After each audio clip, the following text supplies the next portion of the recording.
حتما شما هم دوست دارید که راز و رمز رنگسازی رو بدونید و بدون نیاز به این که فرمولی رو حفظ کنید به راحتی هر رنگی که دوست دارید رو بسازید. اگر که دوست دارید توی رنگسازی حرفه‌ای بشین، توی این آموزش با من همراه باشین، چون قراره بهتون تمرینی رو یاد بدم که از شما یک حرفه‌ای در رنگسازی بسازه. پس بریم سراغ این آموزش جذاب. به جلسه سوم از دوره رنگ روغن خیلی خوش اومدید.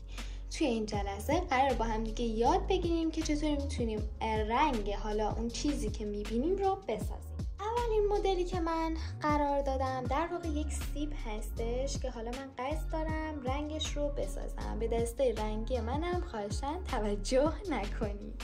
رنگ هایی که گذاشتم: تیتانیوم وایت، کادمیوم یلو، کادمیوم رد دیپ. در واقع حالا میتونید کادمیوم رد هم بذارید، ولی یه جاهایی چون کادمیوم رد دیپ تیره تر هست نیازه که رنگتون رو تیره تر کنید. پرمننت روز، رنگ مجنتا، دیوکسازین پرپل، کوبالت بلو، سرولین بلو و ایوری بلک. در اینکه هی اسم رنگ ها رو میگم به این خاطر هستش که یه سری ممکنه که جدیدن مثلا به ویدیوهای ما اضافه شده باشن و گفتم اینو بگم که باز بدونن. خب رنگی که میخوام از این سیب بسازم، نکته که هست اینه که این سیب کلش در واقع یک رنگ نیست. من میخوام روشن‌ترین رنگش رو بسازم و روشن‌ترین قسمتش میشه این قسمت بالاش. پس بیاید با هم دیگه بریم و رنگش رو بسازیم. خب برای رنگ سازی رنگ‌هایی که استفاده میکنم ازشون در واقع ترکیب سفید هستش، یک مقدار سفید. خودمون میبینیم دیگه. خب این رنگ معلومه که سفید و زرد رنگ اصلیشه، به همین خاطر سفید و زرد رو با هم دیگه ترکیب میکنیم و خیلی مهمه که مقدارش مقدار کافی باشه. خب نسبت سفید توی این رنگ به نظر من یک مقدار بیشتره تا زرد. رنگم رو برمیدارم و مقایسه میکنم. رنگ رو برمیدارم و مقایسه میکنم.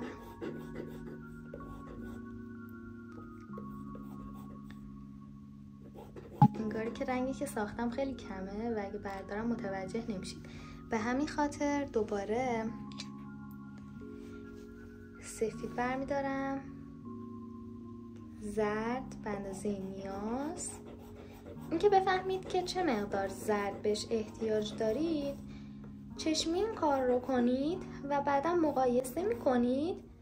ببینید مقایسه که بکنید متوجه میشید. میبینیم اینجا زردمون بیشتر باید باشه و یک مقدار توناژ در واقع قرمز رنگ داره. حالا قرمزش میره به سمتی که کدر باشه، مثل پرمننت روز. پرمننت روز در واقع یک رنگ صورتیه ولی خب خودش قرمز هم داره. اول قرار شد یه مقدار زرد اضافه کنیم، چشمی یک مقدار زرد اضافه میکنیم. البته رنگ رو کم کم اضافه میکنیم، چون اگر یهویی زرد زیاد اضافه کنیم ممکنه که کارمون خراب بشه. تقریبا نزدیک شده. یه کوچولوی دیگه زرد.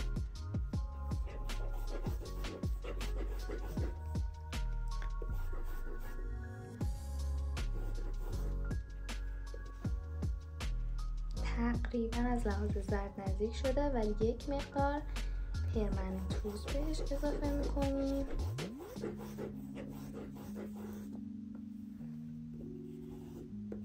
که احساس میکنم خیلی اضافه شد. بله حدسم درست بود. به همین خاطر باید سفید و زردش رو بیشتر کنم.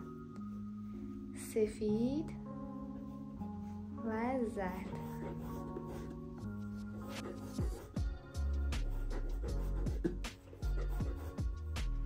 دوباره مقایسه میکنیم. سفید بیشتر. ببینید ما هی با رنگ بازی میکنیم تا به رنگ مورد نظرمون برسیم.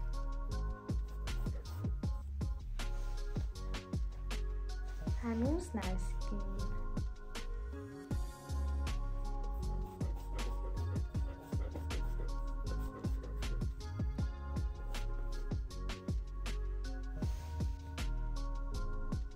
یک مقدار زرد احتیاج داریم.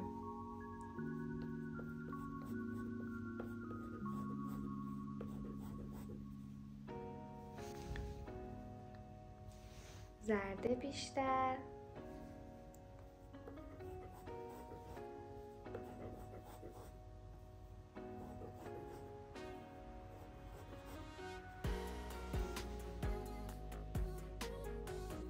ببینید زرد بیشتر.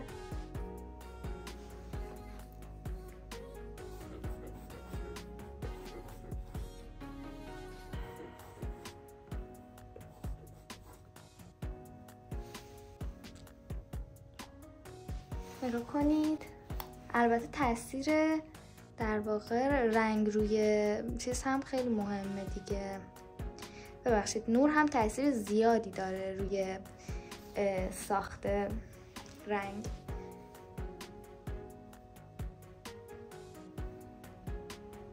وقتی نور مثلا مهتابی باشه، خب رنگ اون شیء رو ما یک جور دیگه میبینیم تا وقتی مثلا حالا نور آفتابی باشه، یا اینکه حالا نور خونه منظورمه، یا اینکه نور طبیعی باشه.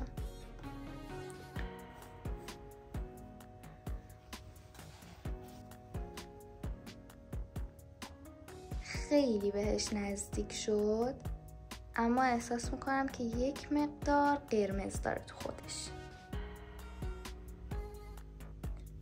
قرمزم خیلی بود، به همین خاطر یه مقدار کمش کردم.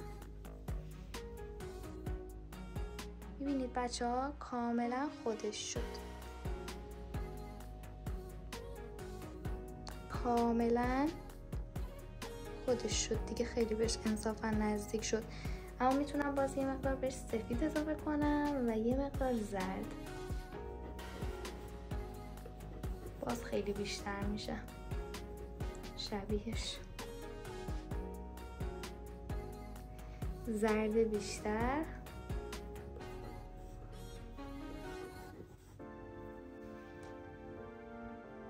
ببینید کاملا خودش شد. حالا میشه قرمزم اضافه کرد. یعنی هر بار که من دارم این کار رو انجام میدم فقط برای اینه که مثلا 1-2% بیشتر شبیهش بشه. الان مثلا 98%. قشنگو بابت دوربین عذر میخوام، چون که زومش افتاده رو سیب، اون رنگسازی دیده نمیشه. اما یه بخش کوتاهیش اینجوریه. به طور کلی با کم کم اضافه کردن رنگ به نتیجه مطلوبمون میرسیم. مدل بعدی ما هم ایشون هستش. این انار فوق‌العاده که میخوام قرمزترین قسمتش رو رنگ سازی کنم که میشه اینجا. بریم رنگ اینجا رو با هم دیگه بسازیم. مهمه که اینجا که قبلا رنگ سازی کردیم رنگ رو نسازیم، یا اینکه پاکش بکنید اینجا رو حتما. خب رنگ بارزی که میبینیم قرمز هستش که قرمز رو ما اینجا میذاریم. بعدش هم رنگ سفید که البته مقدار خیلی زیادی به کار نرفته. ببینید بچه ها، رنگ زرد به کاردک من خورد و یک مقدار داشت ترکیب میشد. خیلی مهمه که حواستون باشه که کاردکتون به رنگ‌های دیگه نخوره، یا اگر خورد کاردک رو تمیز کنید. این قسمت هم حتما تمیز کنید. خب قشنگا، من رنگو جابجا کردم که اگر یه وقت مقدار زرد زیاد باشه به رنگ ناخواسته نرسیم و رنگ درست رو بسازیم. قرمزمون رو میذاریم. یک مقدار به زرد احتیاج داریم اینجا، اما نه به اون اندازه که برداشتیم. خیلی کم، بچه اندازه یه نقطه من برمیدارم. کلا من همیشه توی ویدیوهام درباره رنگ سازی گفتم که رنگ رو کم کم استفاده کنید و کم کم اضافه کنید، چون اگر یهویی حجم زیادی از رنگ رو بذارید ممکنه که رنگ رو اشتباه بسازید، مخصوصا اگر مبتدی هستید. بیشتر نقطه اضافه میکنیم تا جایی که به اون حدی که میخوایم برسه. همونطور که شما دیدید اسم این ویدیو رو گذاشتم بهترین تمرین برای رنگ سازی. اگر که میخواید دیدتون قوی بشه و به راحتی رنگ رو بسازید، به هیچ عنوان دنبال حفظ کردن فرمول نباشید. فقط سعی کنید با رنگ بازی کنید، مدل جلوی خودتون بذارید و تمرین بکنید، رنگشون رو بسازید و نترسید از رنگسازی. اشتباه میشه ولی در نهایت با تمرین زیاد شما قوی میشه رنگسازیتون و میتونید هر رنگی که دوست دارین رو بعدها بسازین. مقایسه میکنیم.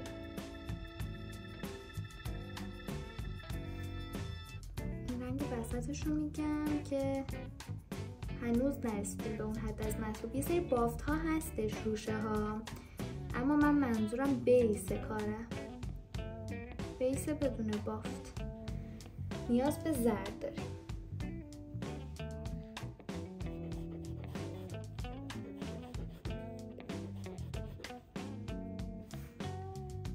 اندازه یه نقطه من بهش زرد اضافه کردم. اینو باید قفل کنم چون هی کار میشه. دوباره یه کم دیگه بهش زرد اضافه کردم. خیلی کم بهش اضافه میکنم، اصلا ریسک نمیکنم.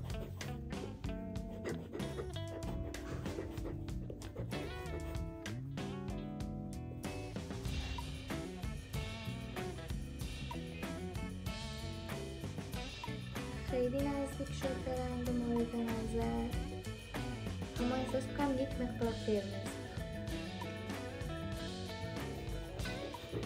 شما میتونید با همین تمرین رنگ‌های دیگه‌ای هم بسازید. برای مثال اگر دوست دارید که طبیعت کار کنید، خب مثلا از گل، از هر چیزی که دوست دارید عکسش رو برمی‌دارید و تمرین می‌کنید، رنگش رو هی می‌سازید تا به اون درجه‌ای که حالا توی عکس می‌بینید برسه. یعنی هی رنگ‌ها رو با هم ترکیب می‌کنید که به اون حالت برسه. می‌خواید انواع رنگ‌های پوست رو بسازید، یک در واقع چهره رو انتخاب می‌کنید و تمام طیف‌های رنگی که تو صورتش می‌بینید رو رنگ‌سازی می‌کنید. رنگ پوست فقط یکی دو تا رنگ یا 5 تا رنگ نیست، خیلی زیاده. یه جاهای سایه شدید افتاده، یه جاهای روشن‌تره، یه جاهای نور هست، یه جاهای در واقع رو به صورتی میره، رو گونه‌ها، یه جاهای رو به در واقع سفید و زرد میره.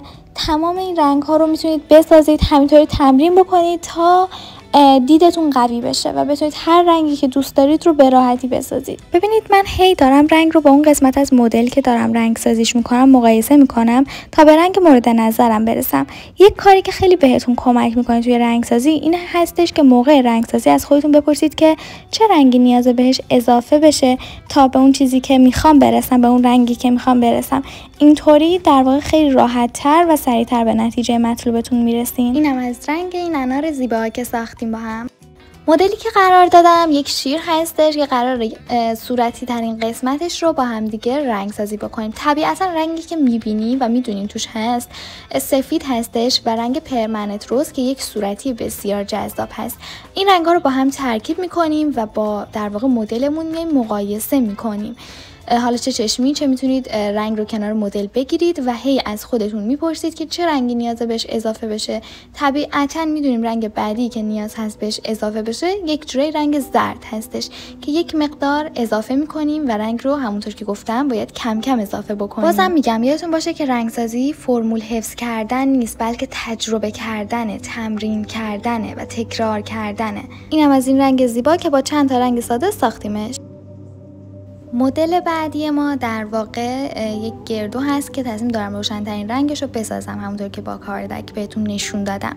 خب طبیعتا رنگ بیسی که ما می‌بینیم تو این رنگ سفید و زرد هستش که با هم دیگه دارم ترکیبشون میکنم و بعدش هم طبیعتا یک رنگ که حالت صورتی داره مثل پرمننت روز. البته میشه قرمز هم ترکیب کرد. شما میتونید اصلا با یه فرمول رنگ دیگه به رنگ در واقع مورد نظر من برسید. من فقط دارم بهتون یاد میدم که بیس کار چطوری هست. بیس کار مقایسه کردن هستش و در واقع پرسیدن همون پرسش که الان چه رنگی نیازه بهش اضافه بشه. بچه‌ها درسته من دارم روی ویدیو توضیح میدم، اما برای اینکه بهتر متوجه رنگ سازی من بشید حتما یک بار دیگه خودتون به دقت نگاه بکنید، چون الان دارم توضیح میدم ممکنه حواستون پرت بشه. چندین بار این ویدیو رو ببینید و خودتون تمرین بکنید، تمریناتون رو برای من بفرستید تا تو دستتون بیاد بیاد رنگ سازی. عزیزای دلم، اینم باید بهتون بگم، کسایی که بهتون میگن که فرمول حفظ کنید، فرمول حفظ کردن خوبه، اما مثلا یه سری چیزای ریز، خب شما در شروع کار هستید، اما وابسته موندن به اینکه شما فرمول حفظ کنید برای ساختن هر رنگ اشتباهه، چون اینطوری پایه یادگیری شما ضعیفه و اگر مثلا جایی بخوان از شما امتحان بگیرن یا مسابقه‌ای باشه یه رنگ جدیدی رو جلوی روی شما بذارن بگن بسازید، نمیتونید از پسش بر بیاد و اعتماد به نفستون وابسته است، چه به کتاب چه به مربیتون و هر چیز دیگه. یکی از خوبی‌های آموزش آنلاین برای من این بود که من رو با این چالش روبرو کرد که خودم بتونم روی پای خودم باشم. یک موقع‌هایی در واقع اون چی میگن خودآموز بودن بد نیست. در واقع خودآموز هم من نبودم، من آموزش رو دیدم، دقیقاً مثل همین آموزشی که برای شما قرار دادم و خودم شروع کردم به تجربه کردن، به یادگیری. یادم اون دوران کرونا بود و اینطوری بود که پس بنابراین من خودم باید توی خونه روی پای خودم می بودم، چون استادی نبود که مثلا بیرون از خونه بخواد یا حالا مثلا بالا سرم باشه بخواد بهم بگه اینطوریه اونطوریه، این رنگو اشتباه ساختی، اون این اشتباه ساختی. ولی با تمرین کردن خودم بهش رسیدم، ولی در عوض اعتماد به نفسی که بهش رسیدم اعتماد به نفس واقعی هست توی کارم، چون مطمئنم از پسش برمیام و دلیلش هم این هستش که از همون شروع کار با تمرین یاد گرفتم رنگسازی رو، نه با اینکه در واقع فرمول حفظ کنم. همونطور که میبینید این گرد رو هم با همدیگه رنگش رو ساختیم. در اینجا با اینکه این مدل اصلا جز انتخابیام نبود، ولی یهو تصمیم گرفتم انتخابش کنم، تصمیم گرفتم رنگ طلایی این ظرف زیبا رو بسازم. همونطور که میبینید این ظرف یک جاهایش روشن‌تره، حتی رو به سفیدی رفته که به خاطر در واقع اون نوری هست که روش افتاده. یه جاهایش هم در واقع خیلی تیر است طلاییش، اما من دارم سعی میکنم که اون طلایی میانه کار رو بسازم، نه اون قسمتی که خیلی روشنه نه اون قسمتی هم که خیلی تیر است. دقت کنید به ترکیب رنگ من، به اینکه چطوری رنگ رو با همدیگه ترکیب میکنم، حتی به حالت برداشتن رنگم که با نوک کاردک رنگ رو برمیدارم و به اندازه یه نقطه کم کم دارم بهش اضافه میکنم. یه نکته دیگه که هست اینه که بعضی از افراد رنگ رو خوب ترکیب نمیکنن با همدیگه و وقتی که رنگ رو میخوام بذارن روی بوم یه جوری قشنگ معلومه که رنگ چند قسمتیه داخلش، یعنی یه قسمت نارنجیشو نمیدونم آبیشو، اینا یه جوری از هم جدا شده اگه مثلا این دوتا رنگ با هم ترکیب شده باشه. پس بنابراین مهمه که رنگ رو دقیق با هم ترکیب کنید و اینکه همیشه حواستون باشه که عجله نداشته باشید موقع رنگ سازی. سعی کنید یاد بگیرید و لذت ببرید و اگر که عجله بکنید، چه موقع نقاشی چه موقع رنگ سازی و بی‌حوصله بخواید انجام بدین، 100% به اون نتیجه که میخواین نمیرسید. کلا نقاشی یعنی عشق دادن به کار. وقتی شما عشق بدین، نتیجه هم که دریافت میکنید جز عشق نیست و نتیجه عالی میشه. و اما نکته بعدی، همونطور که بهتون گفتم، شما میتونید هر رنگ رو از چند روش بسازید. مثلا همین طلایی رو به جای اینکه من با این روش ساختم، شما میتونید مثلا مشکی و سفید و زرد و قرمز و کمی آبی مثلا سرولین رو با هم دیگه ترکیب کنید و بسازید. ببینید الان من اینقدر رنگو ساختم که میدونم که با ترکیب مثلا این رنگا میشه به همچین رنگی رسید، ولی یک نکته داره، اون هم اینه که مقدار رنگ ها باید درست اضافه بشه که دقیقاً با همین روش کم کم اضافه کردن شما تو دستتون میاد که مثلا از هر رنگی چه مقدار باید اضافه بشه و وقتی که کم کم اضافه کنید دیگه کلا از دستتون در نمیره و اون رنگ رو خیلی دقیق میتونید بسازید. میبینید که من اینجا چقدر رنگ رو در واقع نزدیک ساختم به اون چیزی که میخوام، ولی بازم هی سعی میکنم که روش کار بکنم تا مطمئن بشم به اون رنگی که میخوام رسیدم. نگاه کنید دقیقاً خودش رو. همونطور که میبینید ما یه طلایی ساختیم بدون استفاده از رنگ پودری، اونم با ترکیب چند تا رنگ ساده. در اینجا هم قراره روی این در واقع ظرف رو با هم دیگه رنگ سازی کنیم. حالا این یه ظرف زعفرون هست که من چشمم خورد و گفتم ازش استفاده کنم.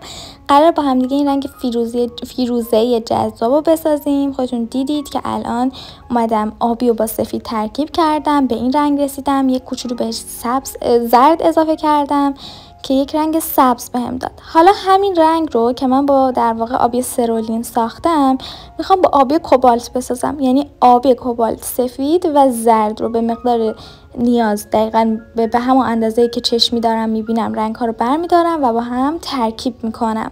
بعدش هم این دو تا رنگ رو با هم ترکیب میکنم، یعنی این رنگ هم آبی سرولین داخل خودش داشت هم آبی کوبالت و در نهایت به رنگ مورد نظرم میرسم. قشنگای من، توی آموزش بعدی قرار با هم دیگه بریم سراغ کشیدن اولین مدلمون. مدلی که انتخاب کردم یه مدل فوق‌العاده جذابه، مدل راحتیه چون طبیعت پیجان هستش، هر کسی میتونه بکشه.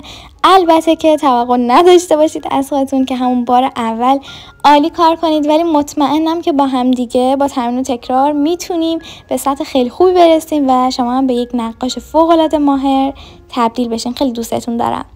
خب هنوز دارید میبینید رنگسازی منو، اصلا بی اختیار رفتم سراغ جلسه بعد چون خیلی ذوق دارم براش و مطمئنم که شما هم همینطور هستید، مخصوصا اونایی که تجربه اولشون کلی ذوق دارن. پس حتما منتظر آموزش بعدی هم باشید. اگر این آموزش رو دیدید باید بهتون بگم که من یه دوره نقاشی دارم یاد میدم و این هم در واقع قسمت سومش بود. خیلی دوستتون دارم. توی چنل یوتیوبم کلی آموزش‌های دیگه هم هست. اگر مبتدی نیستید و حرفه‌ای هستید میتونید آموزش‌های دیگه هم ببینید، مثل آموزش چهره، آموزش حیواناتی که براتون قرار دادم و یه چالش نقاشی هم داشتم که چهره هاندرچل و آریانا گرانده رو بهتون یاد دادم. خیلی این آموزش ها کمکتون میکنه. انشالله شما هم که مبتدی هستید بعد از این آموزش برید اون آموزش ها رو ببینید و تمرین بکنید. مطمئنم که با هم دیگه به سطح خیلی خوبی میرسیم. میبینید که اون رنگ که ما ساختیم چقدر نزدیک شد به چیزی که میخوایم. به خاطر همین البته احساس کردم که یک مقدار آبیه، در واقع کوبالت نیاز داره، بهش اضافه کردم این رنگو و تا جایی این ترکیب رنگو ادامه میدم که به اون رنگ مطلوبم برسه. درسته خیلی مهمه که در واقع رنگ‌ها کامل با هم دیگه ترکیب بشه. مثلا یه مقدار سبز من پایین مونده بود که اومدم کامل دوباره با هم ترکیبش کردم و خیلی نزدیک شدیم. البته هنوز به آبی و زرد یک کوچولو احتیاج داره. رنگ‌ها رو تا جایی با هم ترکیب میکنم که یک دست بشه و دوباره با هم دیگه مقایسه‌شون میکنم که ببینم آیا به رنگ مورد نظرم رسیدم یا نه. یک کوچولو متوجه شدم که به رنگ زرد نیاز دارم، بهش اضافه کردم و مقایسه و بله خیلی بهش نزدیک شد. البته بازم یک کم آبی نیاز داشت که از آبی سرولین استفاده کردم. خیلی مهمه که دقت کنید ببینید به آبی تیره نیاز داره یا به آبی روشن، که اونجا آبی سرولین میخواست و بله دیدید که به اون رنگ مورد نظر رسیدیم. دوستتون دارم. مرسی که توی این آموزش با من همراه بودید. به خدای مهربون میسپارمتون. یادتون نره تو آموزش بعدی منتظرتونم. فعلا